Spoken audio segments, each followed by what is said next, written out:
विद्यार्थ्यांनी आपल्या वर्गाची विषयाचे उद्दिष्ट अध्ययन निष्पत्ती पूर्ण करावे, तसेच सर्व शिक्षक बांधवांना विद्यार्थी मित्रांना मार्गदर्शन व्हावे। सर्व शिक्षक बांधव आपल्या परीने वेगवेगळ्या पद्धतीचा अवलंब करून विद्यार्थ्यांना गुणवत्तापूर्ण शिक्षण देण्याचा प्रयत्न करत असतात। प्रत्येक विद्यार्थी हा सारखा नसतो। विद्यार्थ्याची अध्ययन पातळी ओळखून आपण विविध पद्धतीचा अवलंब करत असतो। यामध्ये वापरलेली अध्ययन निष्पत्ती पूर्ण होण्यासाठी अगदी सोपी भाषा वापरण्यात आलेली आहे। या पद्धतीचा अवलंब करून आपण दिलेली अध्ययन निष्पत्ती पूर्ण करू शकतो। 1 ते 20 अंक विद्यार्थ्यांना लेखन वाचन करता येतात असे गृहीत धरले आहे। 21 ते 50 अंक विद्यार्थ्यांना नवीन पद्धतीने शिकवल्यास चला नवीन प्रयोग करून पाहूया। 21 ते 50 मराठी अंक। ज्यावेळेस आपल्याला 21 ते 50 मराठी अंक वाचायला किंवा लिहायला सांगितलं जातं त्यावेळेस आपण न अडखळता न विसरता क्रमाने हे 21 ते 50 अंक लिहितो आणि वाचतो देखील। पण अडचण अशा वेळी येते ज्यावेळी आपल्याला एखादी मधली संख्या वाचायला किंवा लिहायला सांगितली जाते त्यावेळेस आपण गोंधळून जातो, अडखळतो। असं होऊ नये, आपण कुठलीही संख्या न अडखळता लिहू व वाचू यासाठी काय करता येईल बरं, याचा थोडा विचार करूया। मी तुम्हाला काही सोप्या पद्धती इथे सांगणार आहे, त्या तुम्ही नीट समजून घ्या, विचार करा व हे अंक सहज वाचा व लिहा देखील।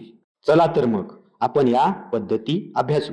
सामान्यपणे आपण अंक लिहित असताना ते सर्व अंक डावीकडून उजवीकडे असे लिहित असतो। उदाहरणार्थ 2.1, 3.4, 2.8 असं आपण लिहित असतो।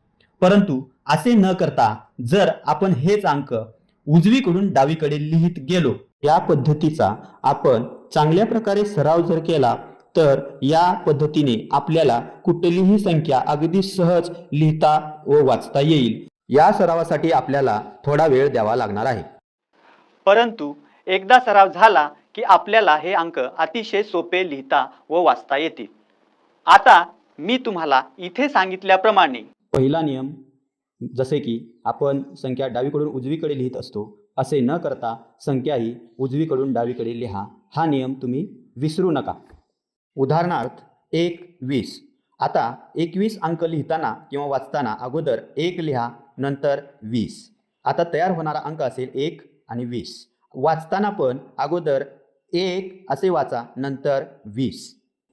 हा नियम सर्वच संख्येला लागू असेल आणि याचा सराव आपण तोपर्यंत करायचा आहे जोपर्यंत आपल्या लिखाणामध्ये वाचनामध्ये परफेक्शन येणार नाही।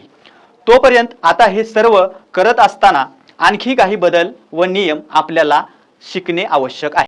आता ते बदल कोणते, तर हे पहा, इथे 1 ते 9 पर्यंतचे अंक आहेत। या अंकांना आपण छोटा वर्ग समजूया। आणि हे पहा, इथे 10 ते 50 या मोठ्या संख्या आहेत। 10, 20, 30, 40, 50 या संख्यांना आपण मोठा वर्ग समजूया। आपल्या घरातील मोठी माणसे आपल्याला लाडाने बोलवतात तेव्हा ते आपल्या टोपण नावाचा वापर करतात। जसे की प्रभासला दादा, कल्याणीला छकुली, कावेरीला काऊ, विघ्नेशला बाबू या नावाने आपल्याला आवाज मारत असतात। याचप्रमाणे आपल्या छोट्या वर्गातील हे जे अंक आहेत, ज्या संख्या आहेत, यांना आपण टोपण नावे देऊ। जसे की 1 एके, 2 बा ब बे, 3 ते त्रे, 4 चौ चौ चवे, 5 पंच पस पंचे, 6 सव छत सेह, 7 सत्ता सद सत्ते, 8 अठ्ठा अड अठ्ठे, 9 हा असा अंक आहे, याला एकच टोपण नाव 19। आपण याप्रमाणे संख्या वाचू व लिहू। चला तर बघा, 1 20, बा 20, ते 20, चो 20, पंच 20, सव 20, सत्ता 20, अठ्ठा 20, 29 हा आपल्या मोठ्या वर्गातील 30।